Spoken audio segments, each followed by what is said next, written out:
You're muted, Crager. Howdy, howdy, howdy. Welcome for the love of comics. And we have a special guest, Nick Pitarra. There he is. What's up, guys? Hey, how are you, man? Doing good, doing good. So you're in Texas. And our favorite sculptors in the world are from Texas. And the Shiflett brothers. And what do you think of their work? Man, the Shiflett brothers are awesome. I think I have a buddy that I'm pretty close with who knows them, and he has a bunch of their castings and a bunch of their books that show their stuff.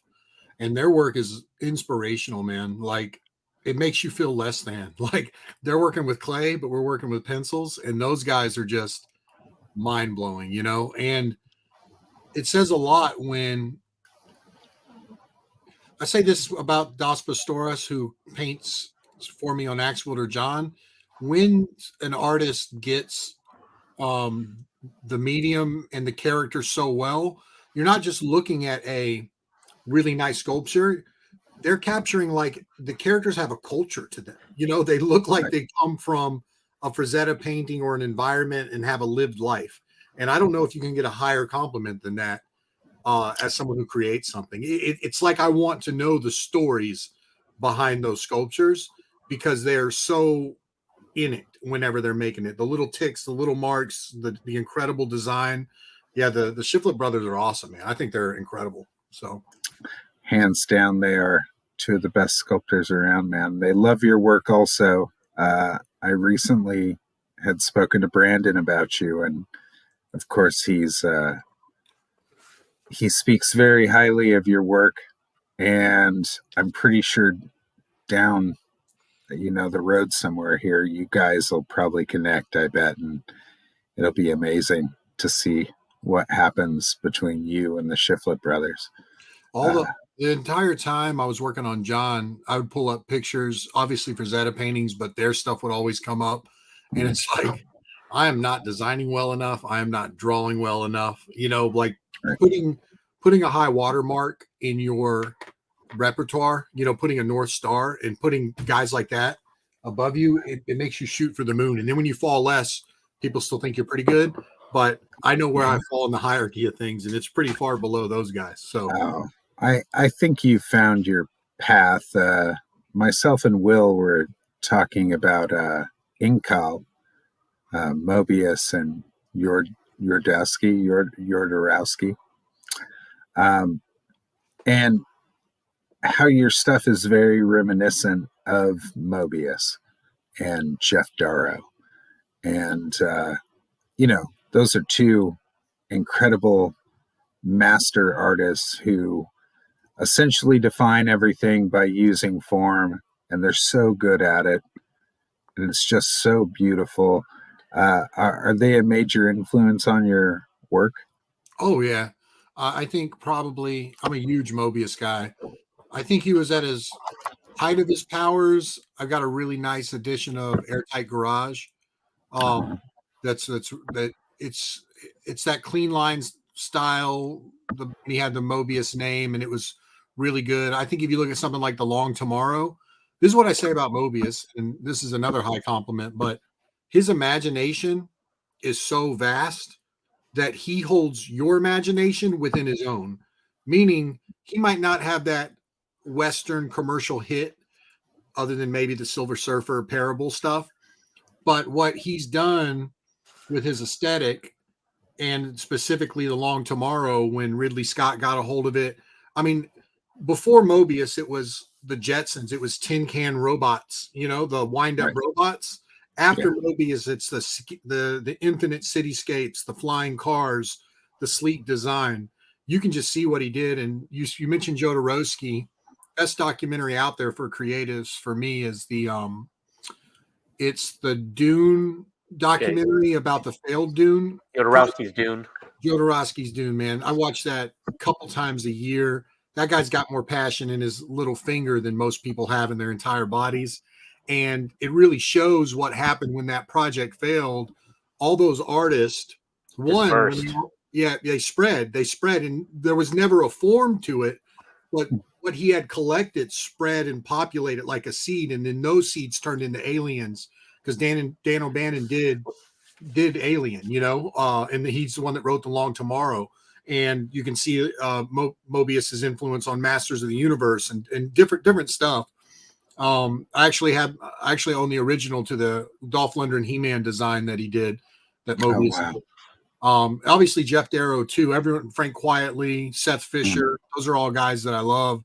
But yeah, Jodorowsky and Mobius, and Inco, like I love that. Like, I wanted to add that if you think about it, like at that period when movies were transitioning out of that studio system and they were going into more of a freelance mode of working, but also emphasizing design. Because we were starting to get a commercial directors into it, and music video guys are coming later, but commercial directors and painters. So they're really emphasizing an art director's approach to movies, and it's kind of sad because Mobius is got the thankless job of being the primordial soup and common ancestor of all film design, and nobody knows it. Yeah, I agree. And then if you can hear. Ridley Scott, other people said they were hunched around The Long Tomorrow, and it's a very short story, but they were passing that around, and then of course someone else gets to steal from it or borrow from it, but that's how ideas go anyway. The unfortunate thing is, just like you said, man, it's like he never got that one thing, but in that way he kind of holds all of our, when we think of sci-fi, 20%, 30% of what you think of sci-fi now, that's Mobius's imagination, not yours. Like, he's participating in it. And I think that means everything, that scope. And then the sense of wonder when you look at his stuff, when you sit down to draw and you open a Mobius book, you're all of a sudden like, whoa, and it expand, it's mind expanding, like Jodorowsky wanted his Dune to be. It does like open up your, like, this is the potential, of what you could really do. And I love Mobius's stuff. He's a master. He's a master. You look at the Blueberry stuff or the Young Blueberry stuff, the later stuff. I love better. Blueberry.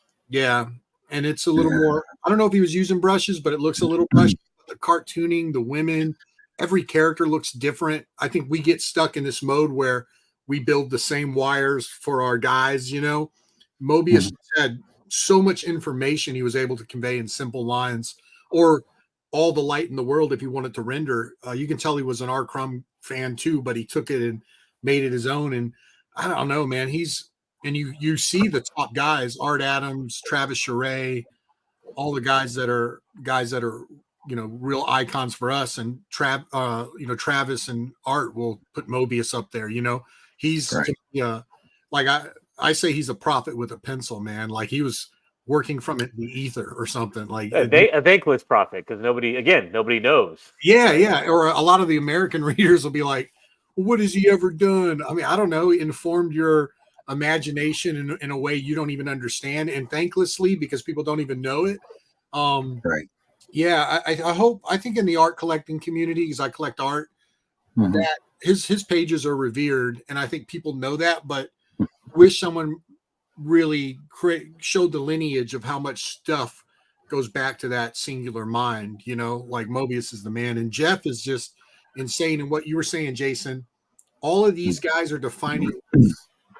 A lot of people can put detail on the page, right?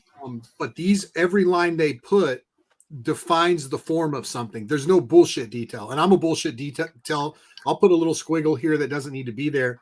When they're on point, they're always defining form. There's no accidents. Yep. And that is, to me, so impressive, It's, I always tell people when I talk about art that your form dictates your style, right? If you have really wonky form and then you have to render it in order to make it make sense, like crazy render it, like the 90s are a good example of that. You end up with something an art style that essentially is dictated on rendering as opposed to your form. The better your form is, the usually simpler your art becomes, like Art Adams, Frank Cho, like they're all form, right? So they turn into Alphonse Mucha. Especially Frank, man. You look at Frank and he's got all that volume, but you go Yeah. look and he's only hitting like maybe a kneecap in that arm or in that leg. And he Right. just has that weight perfectly distributed under a butt cheek, but he's He not does. actually going crazy, you know? Not at all. What I love about art is he's like the two mix because he will render the hell out of stuff, but Mhm. all the form is defined. And if you ever seen his originals, he's completely aware of the space too. You know, like his originals have all the blue lines. He's Mhm. got that and quietly does this as well. Mobius, all my favorite artists. Mhm. They're not just drawing an image or they're not just drawing the front facing thing. They're aware of the depth behind me. They're where my elbow's somewhere. They They're draw placing it in space. Yes. they live, those rooms exist. And then when I read Right. those books, I believe they're walking through those rooms. Versus if you just give me a face with some hatching on it and you're really using the hatching to hide your lack of form, which is like a lot of those 90s guys you said, they went and looked at the icing on the cake Mhm. and not the ingredients of the cake. And they're like, oh, I can, it's like, and that's the biggest difference, right? They just saw the aesthetic on top, the icing, and they're licking the icing, and that's like saying a master chef like Frank Quietly is the Mhm. same as, but it's a white cake, is the same as a HEB cake, which is a local grocer here that they put out, dime a dozen, because they're both white icing. And so when someone says I'm like Quietly or Ramon Villalobos or Chris Burnham, I just Mhm. think they're not smart enough to see the ingredients because we ain't like him. He's a different level. I knew Frank Quietly wasn't like us when We Three came out. Yeah.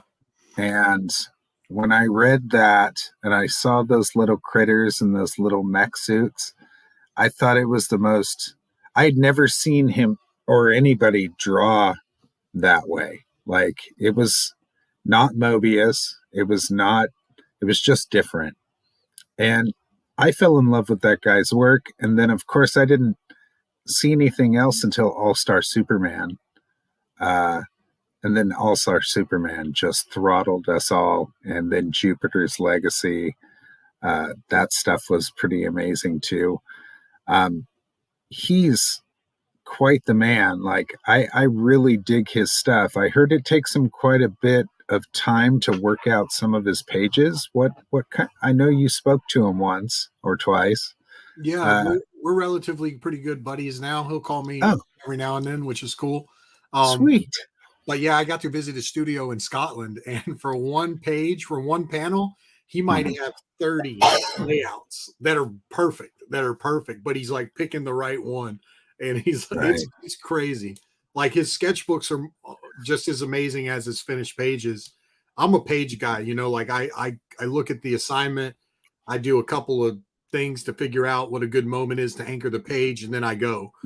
He's thinking, his clock is moving, thinking before he ever puts anything on the page. Like the good art is a given, but the thinking is the part that I think he really falls in love with. And it's all little things, but in subtle things. And what I love about his work is, I've said this in other interviews, but he doesn't romanticize. Like, Jim Lee's great, but when his Batman is mad or his Superman is mad, they feel the same energy. It's like, I'm mad, and it looks romanticized in the way that perfect fades. Batman's got his knee up like the Captain Morgan pose, and he's mad. But when Frank's guys are mad, they just slowly turn their head. And I'm like, when I was reading The Authority, I'm like, Midnighter's pissed, like, turn the page and see how he kicks ass. Like, I believe the way he sees the world, he's you can tell he's a super perceptive guy. And then he obviously built up a skill set, or was God given a skill set where he can transfer what's in his head and what he sees in the world onto the page. And I really think honesty on the page is what I'm attracted to. It can be any style, it can be in the writing, but when the art turns to bullshit and it turns to noise, and we can see a lot of detail, but it's got none of that form, it's not for me, And there is that thing with John where I'm getting to an age where I don't want everyone to turn to Alex Toth. I don't want everyone to just hit the perfect line only. Right. There is that like visceral Todd McFarlane. His forms weren't great, but it was something about the energy. So on John, I specifically said I'm going to try to combine the tight form and then like some type of visceral energy, whether it be the aesthetics and the blood or the more rounded, bigger, bubbly cartooning. I want it to have more of a visual impact than just keep getting tighter and tighter. It's almost like, Christianity's this weird thing where it's like, I don't want to go follow Christ and be spit out be another Ned Flanders. You know what I mean? And I feel like keep following the art path, we're all going to spit out Alex Toths. You know what I mean? I do. I feel like, and I've said this a few times, that the 90s and comic books in the 90s taught us really, really bad habits. And it didn't teach us how to like express. It was more important to have a pretty page, a posy, pretty page that was rendered perfectly than it was to have an emotional page that carried all this dynamics in it. But it wasn't perfect. And that was the best part about it, that it wasn't perfect and it conveyed all the emotion. And it took me a long time to realize that we're putting on a play. We're not doing a movie. Movies are done real quiet and subtle and stuff like that, because that's what movies excel at. Especially actors when they're acting in a movie. Sometimes they have to slow it down and just kind of like be very intentional. Whereas comic books are literally us orchestrating a play, and we're being loud so the back of the audience hears us. So where everything is over dramatic. And it informs the reader how to act too. That's the other thing. Like sometimes they want to know that they should be angry right now. So that face that Batman's making, where he's all, "Arr!" it informs them. It lets them know. And it just isn't pretty. It has anger, emotion, and depth, and form, and intent to it. So that's. Let's say hi to the chat. Let's see who's here. Yeah, there's quite a few people here, and it's quite a party going on in there. Nice. Jolly Green, nice to see you. Thank you for coming out. Marco, golly, my ink assistant and editor and letterer and colorist. Yes, sir. And overall art buddy, Billy Bosco, the guy who designed the actual logo for Jawbone Death, which I love. Metal Movies and Brewskis, thank you for coming in and checking us out. Let's see, Chauncey Blakey. Yep, he's an old school big chat man. Nice. Will's in there. Herman is in there. And let's see who else. Yeah, Luke is in there. Man, whole bunch of people definitely here. I'm surprised there's so many people tonight. Thank you. Yeah, nice. Thank you for coming out, guys. Nice. So we talked briefly about how you kind of got the secondary education of Kubert School through a friend of yours by doing the lessons secondarily, like while you lived with him, right? Were you out in New Jersey or something? Yeah, we were in Dover, or so how it worked was I was in some honors classes in year 1999, 2000 in high school, and I had enough credits to graduate, so I stopped going to class, started getting zeros, and I got moved into a remedial reading class. And in that remedial reading class, there was the best kid in high school that could draw, and I wasn't drawing, I was playing football. And that kid was he could draw out of his head, which blew my mind. And he was going to a school called the Kubert School. And to this day, he's one of my best friends. He went for 3 years. He did really good there. And on the third year, that time, I got introduced at 17 to comics. I was really into The Authority and Planetary and some other stuff that was coming out at the time. And I bought a drafting table. And then I was like, man, I'm never going to go to that school. So at Christmas time, his last half of the year, I moved up there and got a job working at a local Boston market, and I think it was Randolph, New Jersey, and kind of just stayed up there for 3 or 4 months, and they were all burnt out. All the Kubert's kids third year, they only really like the sequential class and like another class. They don't like all of them. So I would, Right. crappily ink their stuff, and as my friend was going, he would tell me the assignments. It was like a Batman Predator script was a big one, a couple other ones, and I would always do those on my own. Took some of the correspondence courses, never completed them. And for me, man, I just caught the bug, and I was like, I'd work a day job and just spend my vacation time or any side money I had going to shows, entering art contests. And Nice. going from Texas to Dover was a trip, because when it snowed, when we were driving up, I brought some buddies with me. We were going to go watch the ball drop after Christmas for New Year's.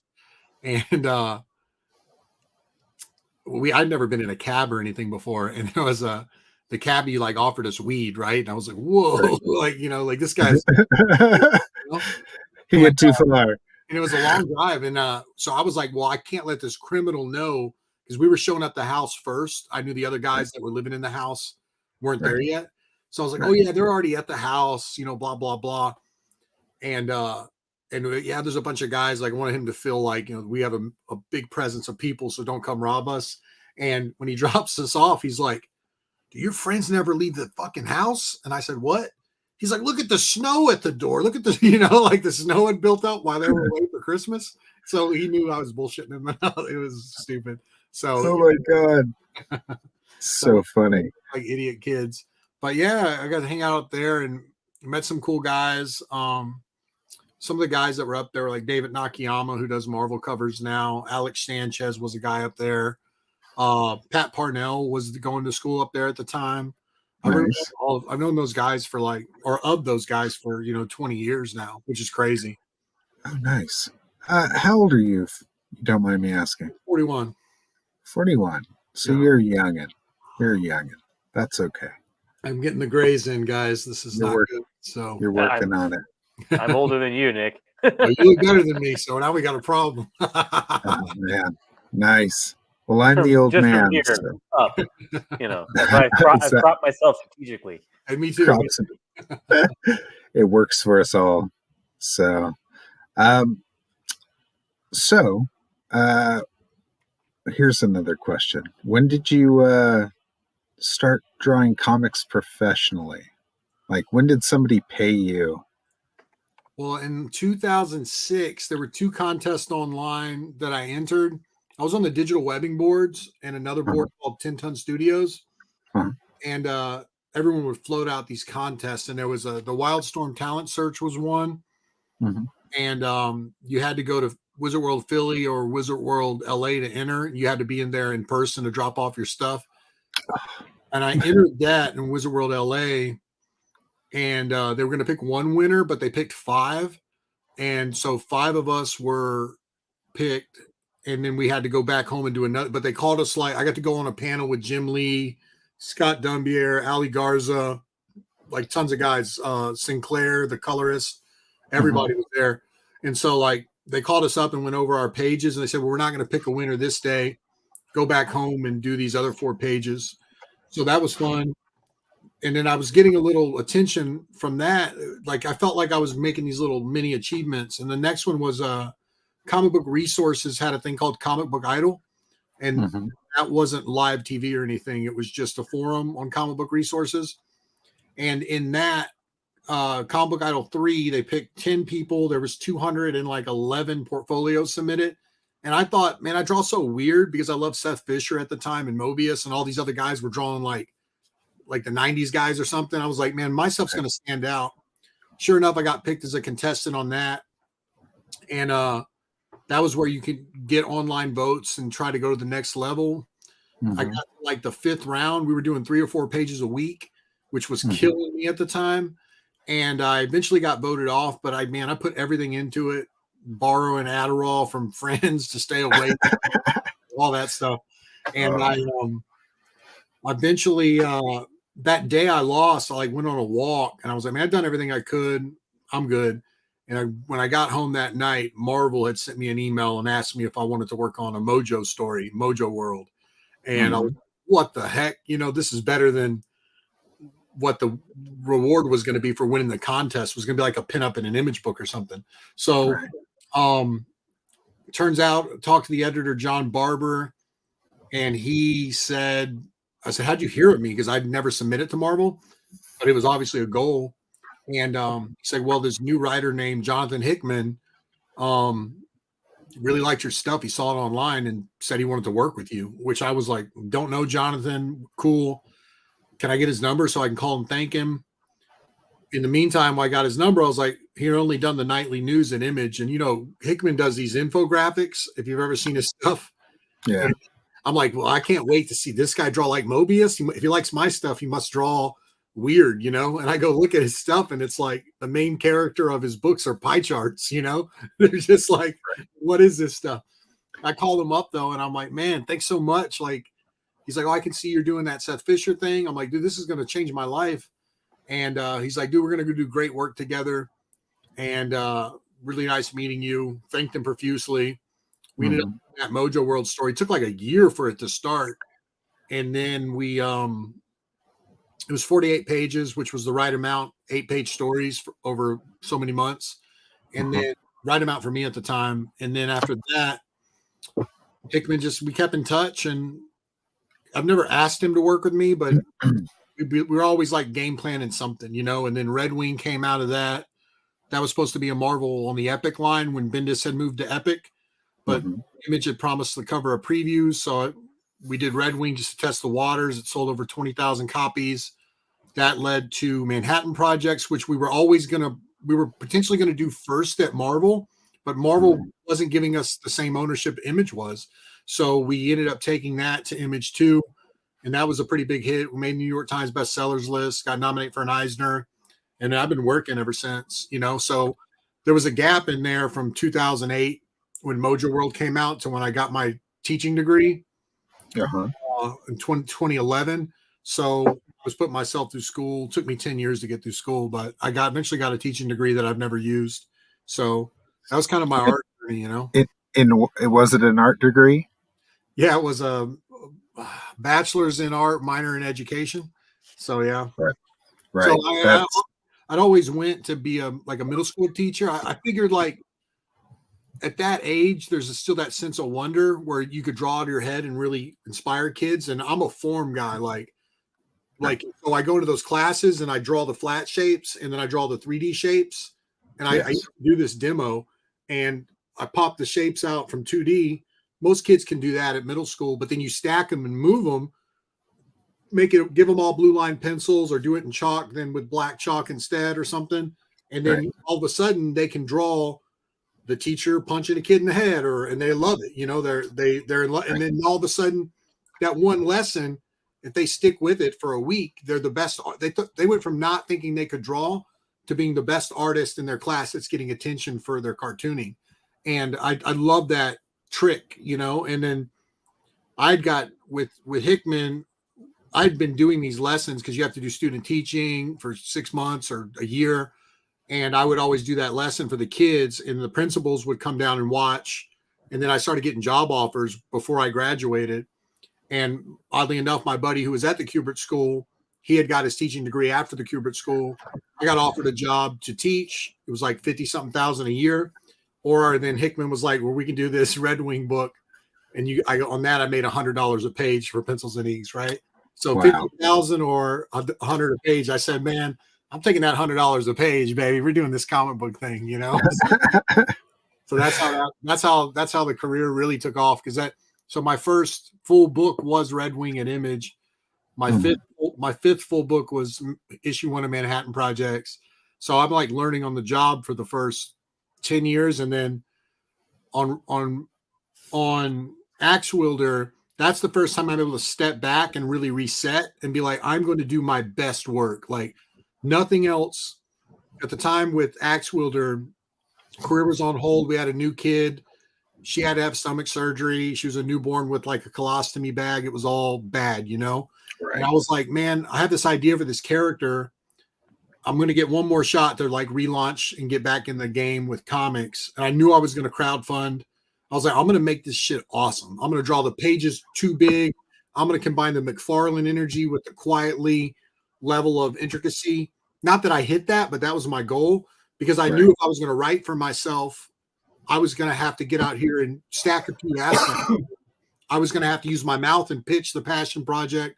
I was going to have to put my money where my mouth was. So much of crowdfunding, the writer takes a little step back again, because the visuals, the comics got to look good. Hickman just can't sell it, right? Hickman can have any artist work on his stuff and it will sell well in the mainstream. But in the crowdfunding space, it's got to really shine, you know? And I was like, man, I'm going to do my best work. And the only way I was going to be able to launch my own writing career, I wanted the best version of me to launch my career. So Right. that's what was my mindset with Axe Wielder. And I was just like going to take the biggest swing. So I didn't take a page rate for 2 years, drew the whole thing, put every panel on its own 11 by 17 board. So they're all like 3 feet tall, and knew that I was going to just swing for the fences, you know, and it's worked. It's working out so far. So It's like when I bought the book, but I got the PDF first, and I just kind of poured over the PDF the first day it came out. And I just remember sitting there looking at it, just first of all wondering like where this all came from, where this idea just popped into your head. And then secondarily, I started looking at how dynamic the page layouts were for the character. You know, with when you do very little line work, and everything is open like that very European line, you have to kind of ramp up the dynamics of stuff. And you really did that. You didn't mess around. You sat there and figured out what the best thing was for each page and just kind of worked your way through it. And in the long run, I think you developed something not only unique, but something iconic. And that's very hard to do, man. Like, who is John? Why is he so fucking pissed? You know, why does he have a giant wound on his face?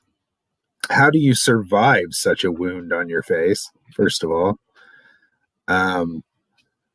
He's an incredible character. And then, you know, I don't want to blow it for anybody who hasn't actually seen it. Like, there's literally a payoff, like halfway through the thing, that adds more intrigue to it than just this guy bruising around, splattering people with giant axes. There's a heartbeat to it, and all that dynamicness doesn't go to waste. Like, it's really good, man.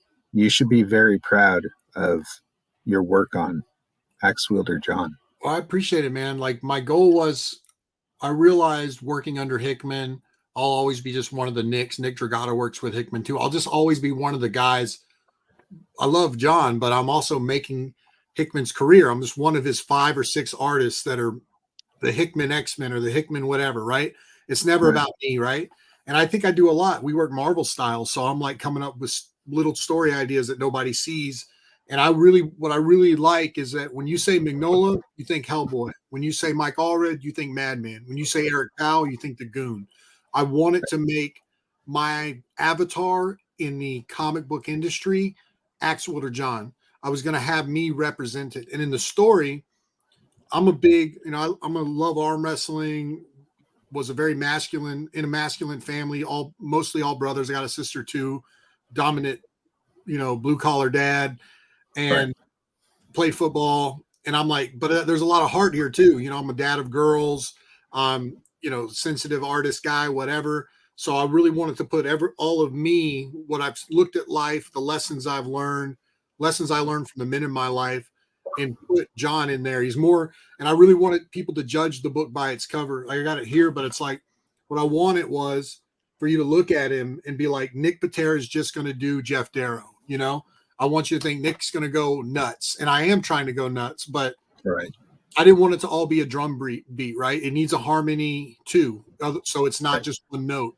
And so I really work. My wife's a great writer, and she just got a major Big 5 publishing deal, actually. And so we workshop story all day. So thinking about the twist and the turns and the reasons why and the early information presented, how that would pay off.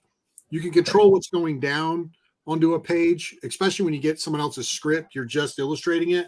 But the new part when you're writing is you're really thinking about what's coming up out of the page into the reader's head.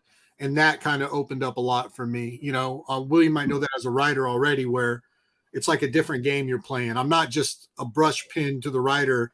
I'm like a conduit to the reader. I guess I always knew that, but now I've been really aware of that with the writing part of it. So that's been a lot of fun. Well, I want to say something though that people aren't really paying attention to, maybe who have gotten the book, because it's so visually striking.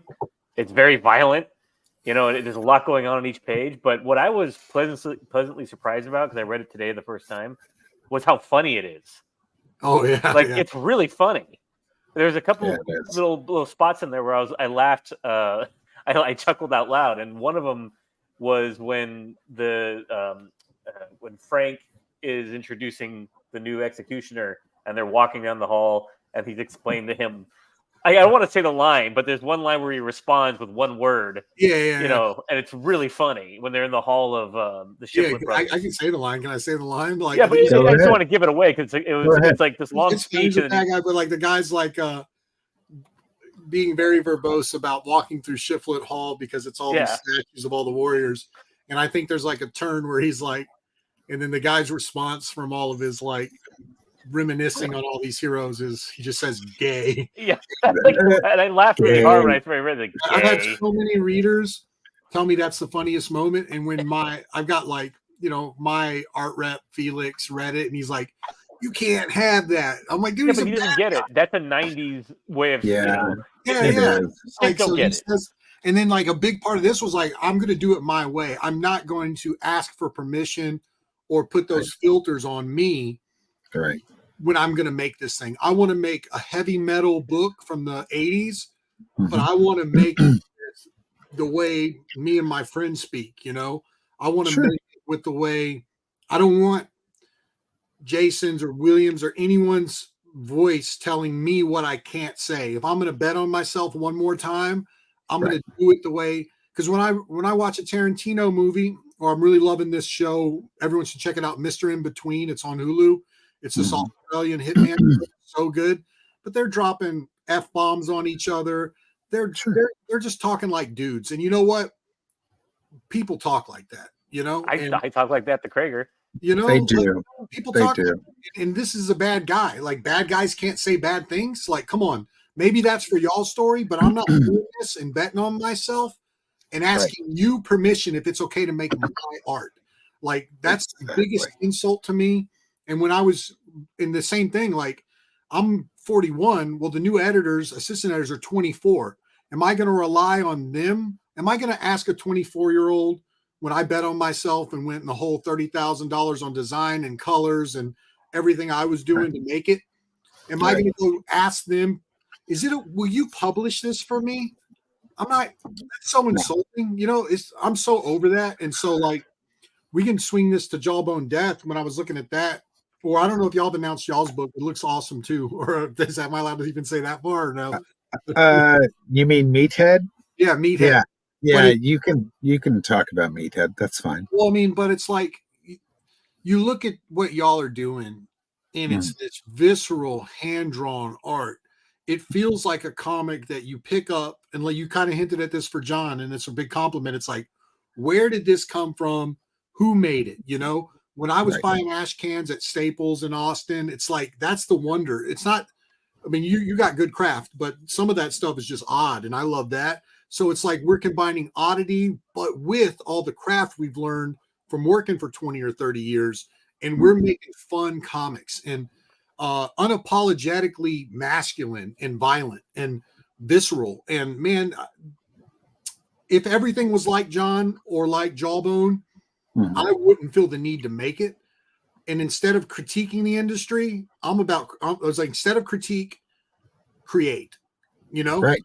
Make the thing. Because if it's on your heart, and I'm like, why doesn't Frank Quietly do that, or Art Adams or whatever? You know what? I'm 41. What am I doing asking other people and hoping that book's that I want to come out? Make the book. You've got your God-given ability. You've learned something about the industry, navigating it. Now be a man, and we're entering this stage as creators, as entrepreneurs. And that's where Marvel and DC messed up in spades, because each one of our minds are floating down. And now we're like, this is the Wild West. I can get on a podcast and run my mouth. Yes. And that's part of my selling. Instead of, you can't show that page. You can't show what you're working on. I'll actually show everything now, so people know that I'm 80 pages into it and it's being produced. And every tweet I make is promoting my icon in the industry. So when I saw Jawbone specifically, I was like, what is this book? Where did it come from? I instantly wanted to try to help you guys if I could, but what's my reach? I don't know, 20 copies, whatever. But like, I want to focus on people that I think are doing it right. And Jason, I don't see you belly aching too much. I know I belly ache sometimes, but you're really doing the work. You're hitting your deadlines. You're doing cool work. The material, the aesthetic of it looks awesome. And I'm like, that's a book I want. And if it's a book I think I want and looks cool, I'm going to tell other people about it, you know. And that's just how I am, you know. Thank you, sir. Thank you. I appreciate it. And for that, we're going to show a painting I did of Axe Wielder John. Yeah. We'll get a little in there. So it's not done. Book 2, baby. And so yeah. I found the page, by the way. I just wanted to show it. I think it's a great setup for that line. Go ahead. You have to let me present. Let's see. Add to the stage. Right here. So it's a good setup where they're Nick has got basically 3 shots in one big white shot, which is the 2 executioners walking down the hall. One is going to retire and replace this guy. And it's this long conversation. Right at the end of it here, he's like, that's the second thing you need to remember. Surviving around here isn't all about killing, kid. It's about avoiding conflict at all costs. And all these great fighters knew that. And then the next page is gay. It's so good. Which is right here. You can show it. It doesn't bother me. What are they going to do? Strike my only stream? God forbid. I'm sorry, it's not cooperating. But the idea for all those characters were like, John is kind of me where I'm at in my life, where I'm in between being an adult and being Bloodbath. Frank is like my dad, a little bit older version. So Frank, Bloodbath is like this blood hungry, wants to prove himself guy. Frank is like the guy talking to younger, you know? Gay. That made me laugh so hard when I saw that. I was like, that's a really good setup. The first time I hung out with Art to Bear, we literally went on a stream where all of us just called each other gay for like 15 minutes. It was literally me and Art to Bear and a bunch of other professionals just going, "You're gay. No, you're gay." It was the best thing ever. I had the best time calling Art to Bear gay. You know why you're gay? It was so funny. We know it's funny that what makes this scene even funnier is if you go to the back of the book in the supplemental section, there's actually Nick's script up there and some markups from, I can't remember the gentleman who was marking up your script, who's your editor. And he said, hey, you need to put a description in here just to say his name. And it's just like shit talking. And here you decide, you know what I mean? He's like, okay, fine, I'll describe him. He's an asshole. Yeah. It was like they're like something like that motherfucker John. He's like right here. Him, and it's a split-faced fuck John now, which is a better line. It's a great note, you know. It is. So like, man, I worked so hard on the dialogue and really removing the exposition. Like, if you want to key, like something I keyed on really early with the comics I like, it's something that we do when we talk. One, obviously, is don't tell information. Like, getting a new executioner with an old executioner gives you reason for exposition. It gives you, like, if it's 2 old executioners, then if they're talking about devices they've seen before or rooms they've been in before, it feels dishonest, right? So clean the exposition out is a big thing. Make the conversations honest for the environment. But the other really cool trick I learned, and actually, like, Red Rooster did this well, if anyone read that. When 2 guys are fighting or 2 guys are talking, those 2 executioners, I kind of set up that one's wanting to see what his cool executioner nickname's going to be. The other one wants to get the hell out of there and retire. So he's telling the kid these precautions and just keep it clean. And the kid's like, just don't fuck me on my nickname today, you know? And if you make people bad listeners and have their own internal thoughts, then when they mix, that will make their worlds feel bigger than the panel. They'll live off the page. Brian K. Vaughan's the master at this. He's so good. It doesn't matter if they got TV heads and erectile dysfunction and everything. Awesome. Like when they're talking, you believe them. Doesn't matter the environment, the alien world. And I was really big, like when I was coming into writing, I read on writing from Stephen King. A big one is Save the Cat, which is really talks about the pacing of a lot of the typical turns in story. And man, exposition and dialogue is a killer for me. So I try to keep, that was a really verbose scene there. That's a lot more word bubbles than most of the book, but I try to keep it stoic, say less. I didn't open the trap of any of the caption boxes because I felt like I don't even know if I can write the dialogue, so I don't want to open up internal thoughts, like just take those off the page. So that was kind of my approach with Axe Wielder. Less is more at that point. Yeah, I agree sometimes. Sometimes if you let the art do the heavy lifting and leave a little bit of mystery, everybody else will fill it in their own head if you kind of aim them in the right direction. Yeah, and because I don't want to spoil it, but maybe I'm crazy, Nick, but you know what kept occurring to me when I was reading the thing? This is like a parody of Little House on the Prairie. I used to watch it as a kid. Axe Wielder John reminds me of Michael Langdon in that movie. Oh, really? Really? That's awesome. I just kept thinking this is like a Little House episode, and for a very good reason when you get the payoff. Yeah. So for me, my key things were my favorite movie is Unforgiven. And I love that. Nice. If I say the other half of that pitch, it'll spoil it. But it's like Unforgiven meets something else. I can't say, but it's two things that shouldn't work, and they don't work, but they do work in a comic.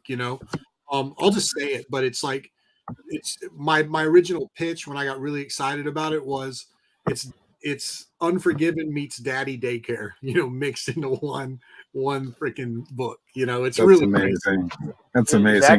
Is Axe Wielder supposed to be William Money? I don't know where Money is. I just think like the Clint Eastwood character in Unforgiven. Yeah. Unforgiven is so amazing. What I loved about Unforgiven, what I stole from Unforgiven, specifically with William Money, you got Little Bill, you got the Schofield Kid, and you got English Bob. All of them are talking about themselves, but everyone else, William Money, whenever someone tries to talk about him, he's like, I don't know, maybe I was drunk. The legend was built by other characters' words. And so in John, you'll notice that it's Frank or Horace, the one-eyed monster, is building the legend of John, not or the John. Narrator. Yeah, or the narrator. There's a reason for that frame narrator in book 2. The idea for her specifically was she's heard the stories about John, but she's seen what he actually is. And so she wants to reframe him, because I think we understand, we live in story. I know you by a story I have to tell myself. There's no facts given. There's a spin. There's always a spin in storytelling, right? There's always a retweet needs a reframing. We're framing each other. We're saying you said this, you mean this.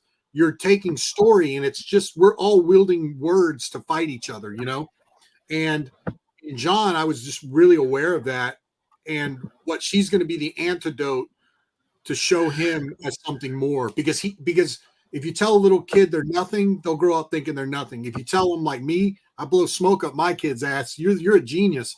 I can't tell you how many times I picked up the phone and be like, she's a genius. Don't tell her. I'm saying it right outside her room so she hears it, because I want her growing up thinking she can conquer the world, right? And so Basil, who's a frame narrator in John's story, she's writing a book, but she's retelling his story from the other light, because any of us can be painted as good or bad. We see that online all day. We're all complicated, and she's going to fix that complication for John in book 2. And then John's going to see, what she's saying about him and see himself as more than just a piece of shit, hopefully, if I can pull off the writing. So there's all this there's a lot of reasons for that. But yeah, Unforgiven is great. I think that's a genius movie, shot beautifully. If you pay attention to what the characters are doing, it's so good, man. And then if you really pay attention, when he's at that tree, he never drinks. He pushes it away when he's getting beaten up. And then Right. when he finally starts drinking the whiskey, it's when Ned's dead, and the girl comes out and says Ned's dead, and you watch him in the background, and he starts sucking that whiskey. The whiskey is his elixir, it's his power, so Yeah, it's to turn him back into that killing machine. yep. And then he goes in and he becomes that killing machine, and it's just awesome. Mythfire. It is. So, let me jump back here real quick. Okay, so we're going to jump into the chat. Marco says, oh yes, I personally lent Marco my copy of Axe Wielder John. He's read it 3 times. It rocks. He says I may not get my book back. Okay. I'll have to buy one off Nick, I'm sure. I still too. If I can do that. I didn't get back to you, William, but I'm down to do y'all's the cover for Meathead too. So thank you. I'll totally pump it, man. So wow. Yeah, we're developing that over the next year, so it should be pretty amazing. In fact, here, let's show the Meathead. Yeah, let's show the cover. No, the early stuff is great. The two images I've seen so far are awesome. So let me go to that. This is a world premiere of the cover. Yeah, hold on. I gotta close that real quick. And Meathead. And I'd say if now we're talking about mashups, I guess Meathead would be Deer Hunter and Rambo. Nice. I suppose. Would you say it's accurate, Crager, or is there something I'm missing out of that mixture? I think you're probably right. It's kind of very Deer Hunter-esque. And what was the other one that you said? Yes. Hold on. Let me see. I keep messing around here. It doesn't seem like I can do this. I never. Let's see. Oh, right there. And here we go. Here we are. Can we see that? That's him biggin. That's totally right there. That's First Blood at the end when he's I'll hold up. You know what I mean? Like that's I feel that vibe. Can we fill the? Can we get the window? Yeah. Just a window. We can fill the. Yes. Let me see if I can fill the whole thing. Hold on 1 second. One more, and then we'll scan back and forth through this. Here's our bad guy. Damn. That is Yan Wang. It's awesome. Like you see an image like that for me, and it's freaking hand drawn. Looks awesome. Guns. It feels raw. Like how do you not want to know that guy's story? Or how he's there, why he's holding a freaking rifle. Like, come on, man. I think it's awesome, dude. All the weapons in this picture are Vietnam era accurate. I looked up every single weapon and made sure I did it correctly. You're still there, right? Mm-hmm. Okay, good. I like his helmet there at the bottom of frame. Yeah, that's his helmet. It's a tiger skull. It's pretty amazing. I enjoyed doing this piece. This is the world premiere, basically, of this. So, Meathead by Incredible Comics by Will Perdomo and humbly drawn by me. And there's also a Rob Willis cover being produced as well. So you'll see Rob throw his hat in the ring too. It'll be beautiful. I cannot wait. I'm actually super excited about this book too. The 2 books that I'm working on make me very happy. And they definitely are I'm working on more than 2 books, but they all make me very happy. And I enjoy it very much. So Let's go back it's to Jawbone. We got to pump Jawbone now, baby. I'll go back to Jawbone. Jawbone. Yeah, We'll go we to need to Jawbone. talk about it. Because you're about to get Jawbone in your hand, so let's talk about Okay. that. Okay, Jawbone. First Hold off, like on. something about Jawbone is freaking done. You know, like That's true. incredible. That's how I fall short of that. Like I tweeted that out, but that's the high water mark. Like to get your stuff done beforehand if you can. I know it's hard. I couldn't, Right. you know, but I got 80% done. But you guys are done. It looks awesome. And man, you should pull up some of those pages we talk about. I mean, Crager is a machine. I remember on New Year's Eve, I was just minding my own business. He's like, "Hey, I just did this piece because I was bored," and it's like that second meathead piece I sent you. You know, what I'm talking with him looking up. Yeah, And he just did that over New Year's Eve. You know, like what the like. I got inspired, man. Sometimes stuff just happens and it goes quick for me, and because of how I work, I can draw sometimes really fast because I only work with tools that can move as fast as my hand does. And if it isn't moving as fast as I am, then okay. Are we able to see this yet? No. Are we going to go to the infinite regress? Yeah, I think you're we not are. using like quills and stuff, then, huh? You're using. I do use quills sometimes. It just depends on what it is, but you know, I use a lot of brush. Let me get rid of that real quick. I use a lot of brush.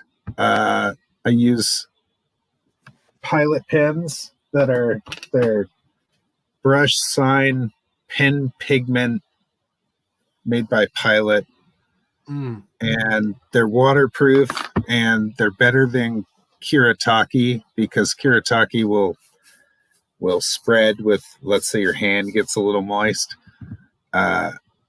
It'll essentially spread the ink and ruin your image. And I hate that. So I needed to find one that was waterproof. So I found that one. It's super waterproof, which is amazing. And I have no issues with it. Like it's one of the best. Here we go. Now I'm able to do this.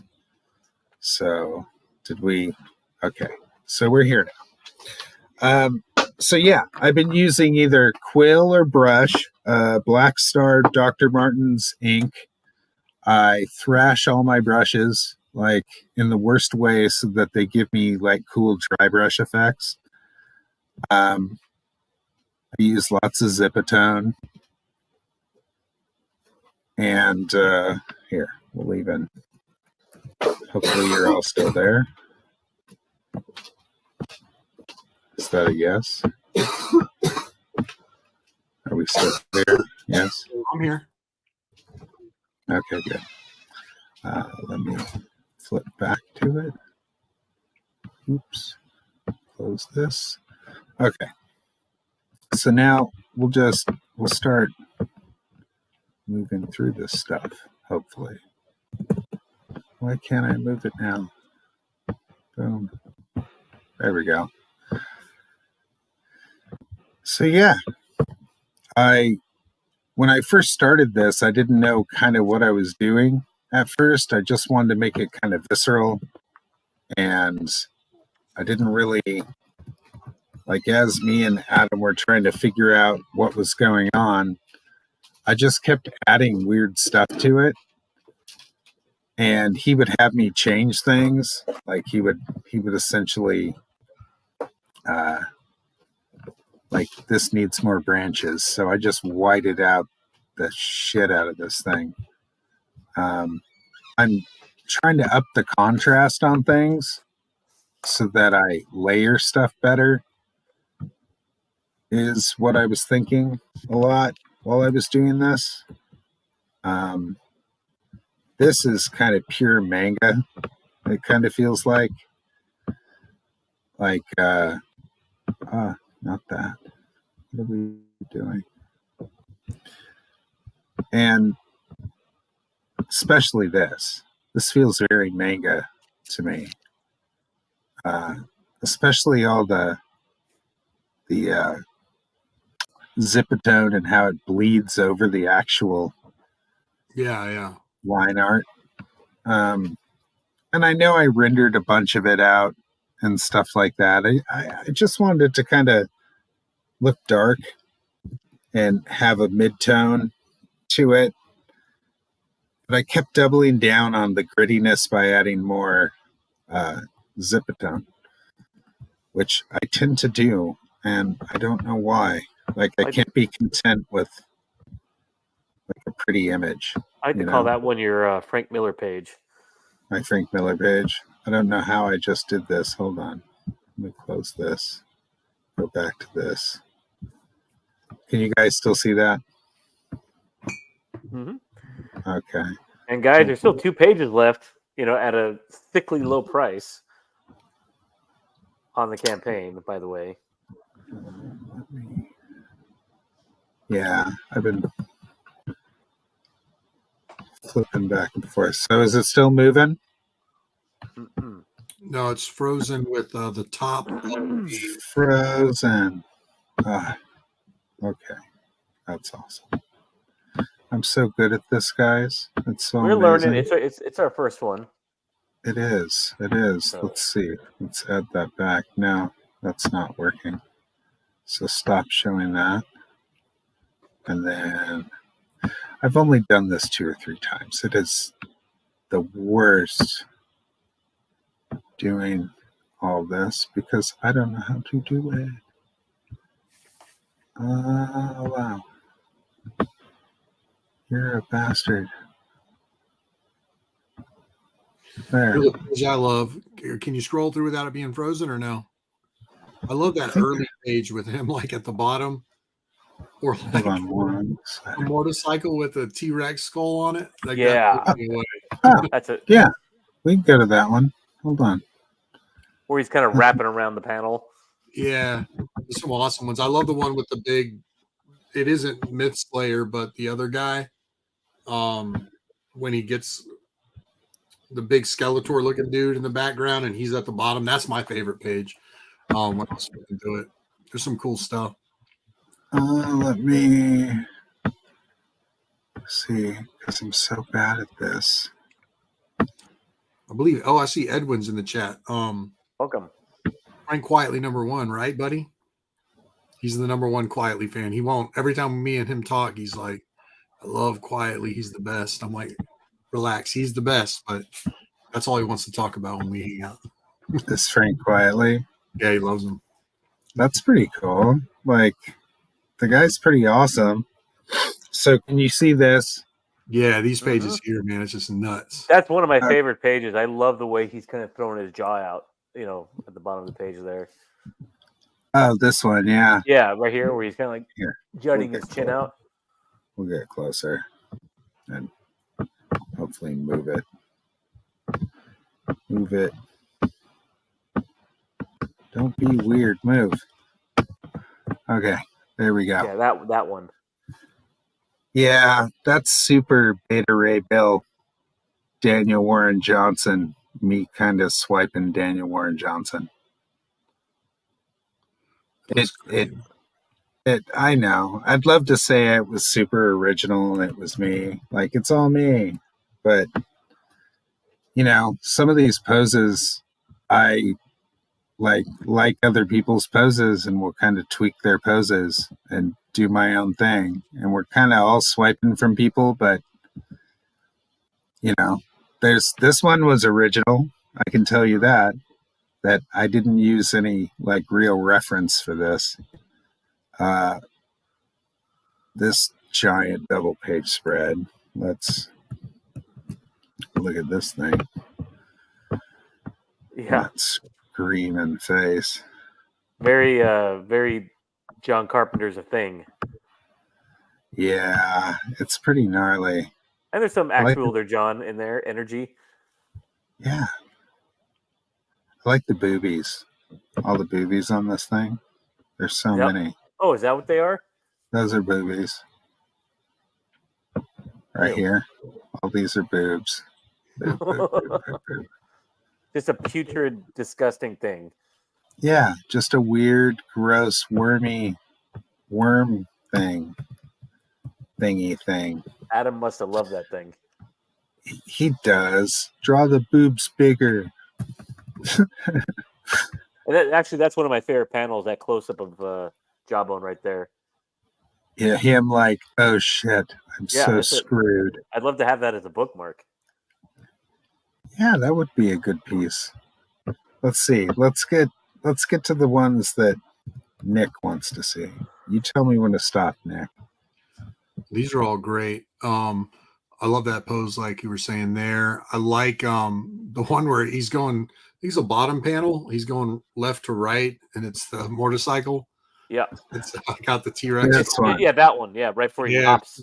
That freaking T-Rex skull on there, and it's kind of bending. It's fucking so good. Yep. Yeah, it was fun drawing that one. Yeah, that curvilinear grid type thing going on with it, like fisheye lens. Just the big arms. Like, I want to see this guy punch shit. You know what I mean?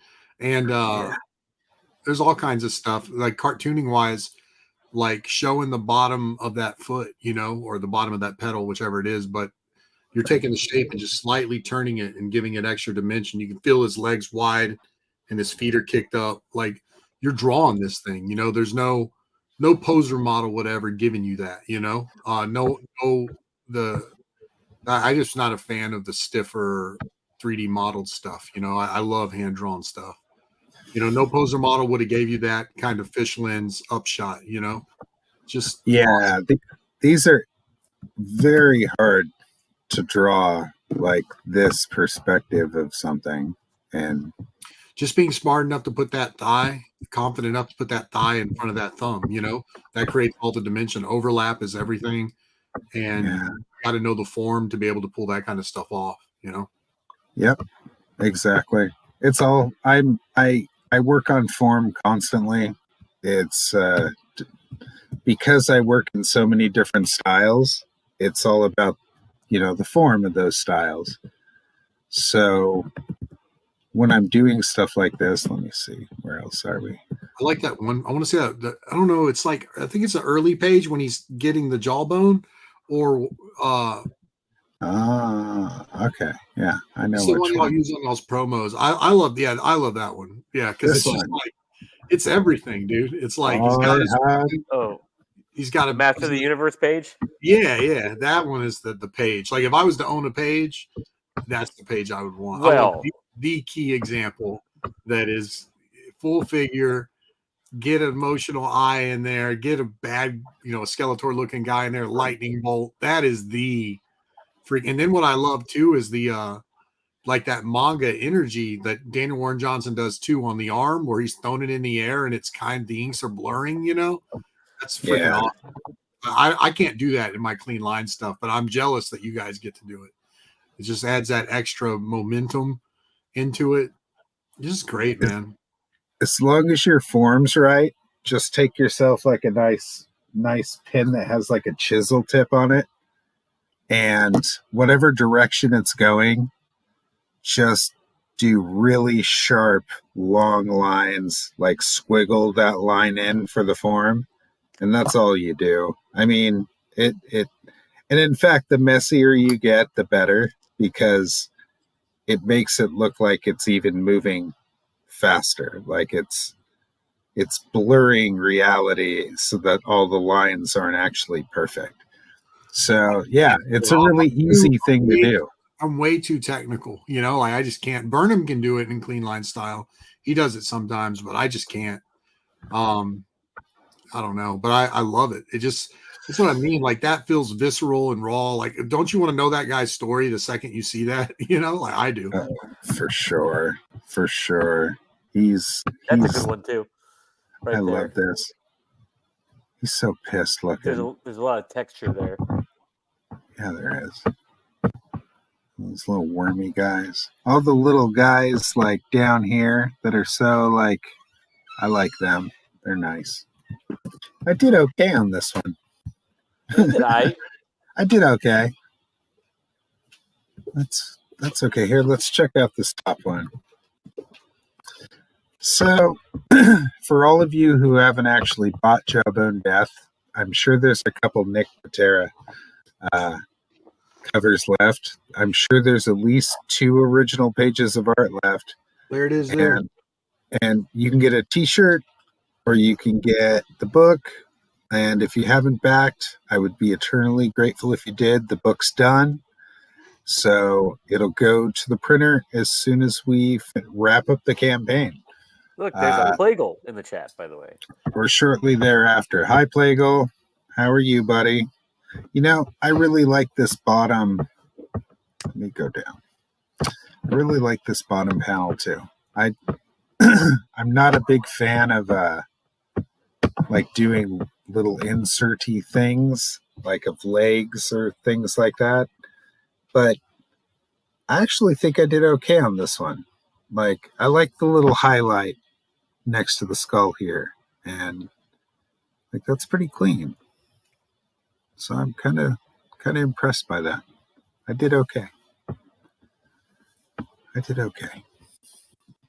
So yeah, back at him. Give us love.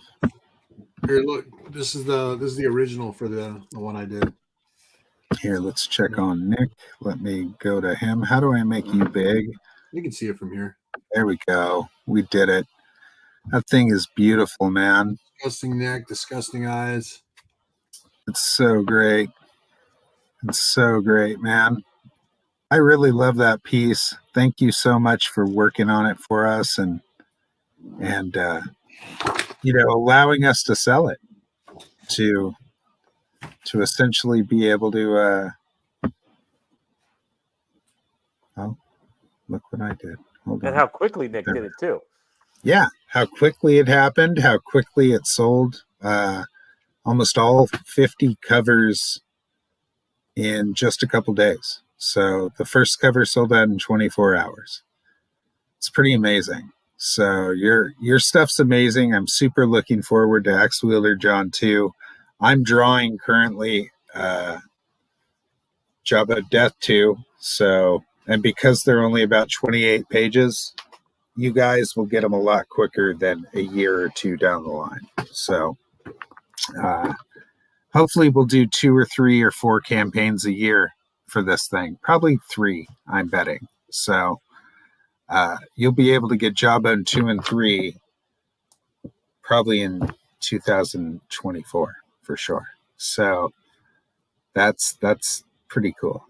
And I'm going to be starting soon, either Thursdays and Fridays, a art show where you can come to the show, and if you're a subscriber, we'll get them to choose a character, and then I will draw that character live, and then after the show is over, we'll give it away. Mm-hmm. So I plan on doing this for as long as it takes to get the kind of subscribers I need to actually start getting the numbers I want on my campaigns. So I'm going to be doing live streaming probably every week. And to share the production of the books we're working on. Right. And to share all the production. So I'll be talking about Meathead. I'll be talking about Jawbone Death. I'll be talking about any other projects I'm working on with other people. And I'm hoping to have more artists come on and do art live with us. And you know, if somebody like you were to come on and do some live art at the end of the show, we would probably try to auction it off and give you the money or something. So if that's something you'd want to do. Dude, I'm down to always hang out. I think it's so important to reach fans. I hope people see us. You know, I think especially Adam, you know, Adam's hiring you and building this thing. And I think keeping things on track and doing it, like I said, the right way. And right. There's that frustrating part where I want to see this thing as a $100,000 campaign, you know, like I want to see it at that level. I want to see everything at that level. And sure. I do think, like, if it's about the work and the quality of the work and about creating and not critiquing, like that's my tenets. I'm not putting that on y'all, but that's my thing. Right. I see you doing it the right way, and I want y'all to win. So I wish you a sway to sell 100 covers in 24 hours, but unfortunately, my value is 25 right now, so that's where we're at. But I dude, do think if we all work together, promote one another, I think we just keep building this network out. And I think as time goes on, more and more creatives, as the big two shake loose, as the big two, we'll just call it what it is, as those trees rot, those big two apple trees, you're going to stay there and rot. Your page rate's not going up. You know what happens if you stay on there forever. If your name's not Kubert or Ramita, very few people have landed on their feet at the end of the day if they stayed on too long. And that was when times were good. When times are bad, all these creatives are falling down. These apples, they're hitting the floor, and they're creating new orchards. It's completely open landscape, the crowdfunding space, the independent space. And now we're getting to use our creative minds instead of focusing on the page, looking at the industry. And I think the big two made a huge mistake, like not retaining us. I mean, I still work every now and then for them, so I won't go too crazy, but I think you can have a better, more healthy industry than making us use our creative minds to think about how to promote, help each other, and navigate this crowdfunding space. So my pitch for Jawbone is, man, if you don't want this book to win, what book you want to win and why, and ask yourself, because they're doing everything right. So at least in my eyes. So I'm fighting for you guys, and I want to see you win. So I thank you for that's amazing, man. Thank you so much. And listen to Nick. He knows what he's talking about. We're here for the love of comics. We're not here to destroy anybody. We should. And here's what it comes down to. Like, we should be playing with our own toys. And that's what we're going to do. We're going to play with our own toys. We're going to make comics that we love. And hopefully you all come along for the ride. And I know it's going to be amazing. So stick in there. Hopefully you'll follow us. If you haven't followed us and liked and shared and done all that good stuff, please do. Is there anything you want to say, Will? It looks like we should wrap this up. No, I mean, it was a great show. I love listening to you guys talk, and I love hearing Nick's story about where Axe Wielder John came from. And it's a wonderful book. It's very funny. And I'm just to add, I didn't know he drew each panel on a 11 by 17 board, and it looks like a bit of 70 millimeter film now. That's why it looks so good, because each panel is that big. So I was surprised always that like you did that. People, have they read it? Did the twist get you, or no? There's a couple twists in there. Unfortunately, my esteemed colleague, I spoiled it for him. Gave up the ghost, and I knew it was coming. But as a dad to a as a girl dad, it was an interesting twist, and it hit me, right there. Yeah, in fact, that's what we were talking about. He was like, I go, this is a book that was written by a dad who has probably girls, and this is his like homage to his children. And Will knows this. Will recently had a child of his own, and she's rather young, and he's taking care of her and everything, and she's everything to him. So whole motivation factor comes in when you have children like that. And when my first son was born, I came up with an idea for a video game called Kilgore Killbot, and it's this insane robot that looks like a bender robot with tractor treads, and it has Gatling guns, and it just kills zombies. And at the end, when it opens up, there's a little baby controlling it. So it's we've all been touched by the little babies, and they really do kind of like find their way into our work in some way, shape, or form.